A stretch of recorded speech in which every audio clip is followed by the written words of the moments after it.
Bonjour, je suis Guy Desnoyers, préventionniste au service de prévention incendie de la ville de Mascouche.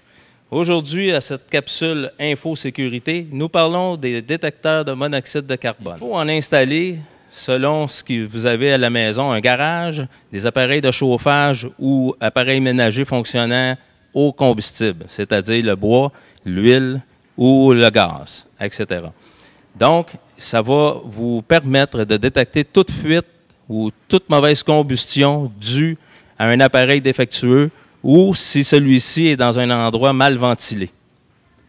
Donc, vous allez retrouver ces appareils pour environ 25 à 60 $ chez tout bon quincaillier, magasin de grande surface. Et il va être important d'installer ça près des chambres ou près d'une pièce qui a un appareil qui fonctionne au combustible. Il n'est pas nécessaire qu'il soit plus bas ou plus haut. Le monoxyde de carbone se distribue également dans l'air ambiant. Pour l'installation, c'est très facile. Il y a certains modèles comme celui-ci que vous branchez directement au mur. Il y a d'autres modèles comme ceux qui sont des avertisseurs de fumée qui sont combinés à un avertisseur de fumée et monoxyde. Ces modèles-là s'installent au plafond, la même chose que l'avertisseur de fumée.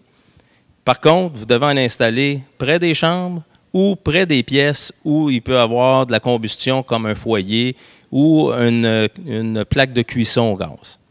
Il est important que vous preniez note que ces avertisseurs ont une durée de vie d'environ 4 à 8 ans. Maintenant, rappelez-vous que lorsque cet appareil sonne, il faut immédiatement aviser le 911 et sortir de la maison. Laissez les portes fermées pour que le service d'incendie puisse détecter la fuite du monoxyde.